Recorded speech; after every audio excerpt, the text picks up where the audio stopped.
Hello everyone, welcome back to Soccer Showdown. Joe Archino and Martino Puccio back here with you, and we've got everything in the world of the 2018 World Cup, and a massive match has just come through.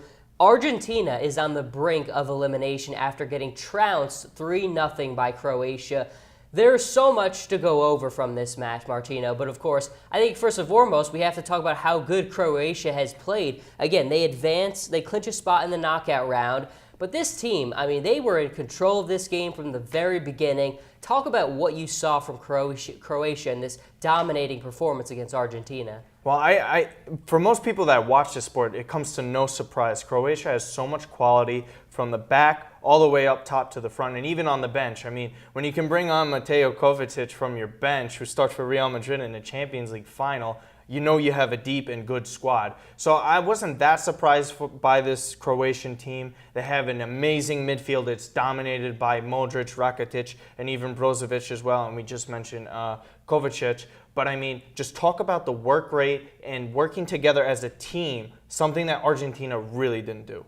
Well, we spend so much time talking about the Brazils of the world and everyone else, but it doesn't seem like we really ever looked at Croatia with maybe the way we should have. Are they a legit contender moving forward? I think any game that starts with 90 minutes, they can beat anybody because they have the quality there. They have guys that have won at the club level, and they have the quality, obviously, to take on the big countries like Argentina, where they just dismantled them in the second half. They really wore them down, took advantage of their opportunities. And you know what? They've been one of the more impressive teams through 2 games so far. And you know what? I can only see them keep rolling from this point forward. All is well for Croatia, not so much for Argentina. How could we talk about Argentina right now without talking about Lionel Messi? A lot of people consider him the best player in the world, but right now things are not well in that world. Messi has looked lost. I think that is fair to say, Martino. But is it all on Messi's shoulders? You know, he missed the penalty against Iceland. That was a draw. But he needs help. He can't do it all by himself. Is this more about Messi not playing well in Argentina's current state, or is it more of about just he hasn't been getting the help from his team? Well, I mean, you win and lose as a team. I mean, you can put a lot on Messi's shoulders. You could take a lot off his shoulders.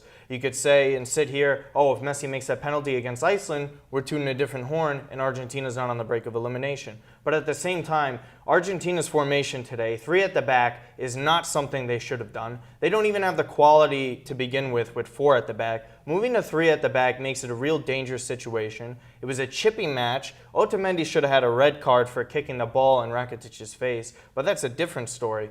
But I mean, there is no cohesion with this team. There's no chemistry. There's no clear-cut plan. And I think that's the problem. When they bring on a guy like Paulo Dybala, and he has no idea where he's supposed to be, what he's supposed to be doing. Higuain comes on, they take off Kun Agüero, who's really not producing either. I mean, it's just a total disaster for Argentina, and out of all the top countries to come into this tournament, they've been by far the most disappointing. And look, I mean, people and fans are always debating who's the best in the world. Is it Cristiano Ronaldo or is it Messi? Well, so far in this tournament, it has been all Cristiano Ronaldo. Now, we all know Messi and Ronaldo have won everything that you can imagine at the club level, but a World Cup title has eluded both of them. Ronaldo has gotten off to a thunderous start in this competition. He has scored all of Portugal's goals. He's been on fire. Messi, on the other hand, as we've just been talking about, has struggled immensely. Martino, does this current state and the way the two of them have gone about their business in this tournament impact their legacies at all? I think this is a major impact on their legacies. I mean, this is the legacy tournament. What you're doing in this tournament now will determine your legacy for the rest of your career. We saw the shots at Diego Maradona in the stands. We know what he did in 1986, and that resonates for the rest of his life and throughout the history of soccer. Right now, Cristiano Ronaldo, what he is doing by scoring all these goals against a country like Spain, getting the winner against Morocco, while Messi is stalling against a team like Croatia, who's just as talented, if not more, than Spain. And then a country like Iceland, where he gets 10 shots off, no goals scored, misses a penalty. This stuff matters on your legacy. And when Cristiano also has a Euro Cup, Messi doesn't have anything else. And if Cristiano gets this far in the tournament, and if he even wins it, I don't think it might be a debate anymore. It's that big of a deal, and Messi needs to put up against Nigeria, or that's it for me.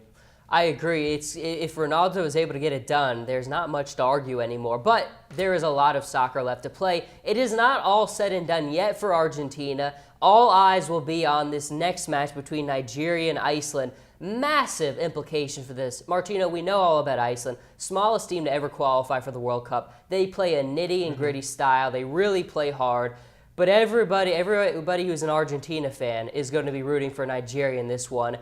Do you think Argentina could somehow remuster their focus? Is it all over? Do you think Nigeria can get it done? Take us through what's going to come ahead. Well, whenever you have Messi, you always have a chance, right? And Nigeria is the youngest team in this tournament. They're obviously the most inexperienced as well. So anytime you got a guy like Messi in there, you got a shot. But they have to change up the formation. You can't have three at the back. You got to start Dybala and start Kun Aguero too. Probably pair up Dybala and Messi behind Aguero, play a little touch right off of each other and try and get something there. But other than that, they have to score multiple goals because it's going to come down to the differential. Right now, they're -3 actually after losing 3-0 today. And they better hope if Iceland even wins that game, they don't win by a lot. There is a lot that is coming down the wire, but that is all we have for you on this segment. Everyone, I'm Joe Archino. He's Martino Puccio. Remember, Croatia is through to the knockout round, and Argentina on the brink of elimination. That's all we have for you today, everyone. Thank you for listening.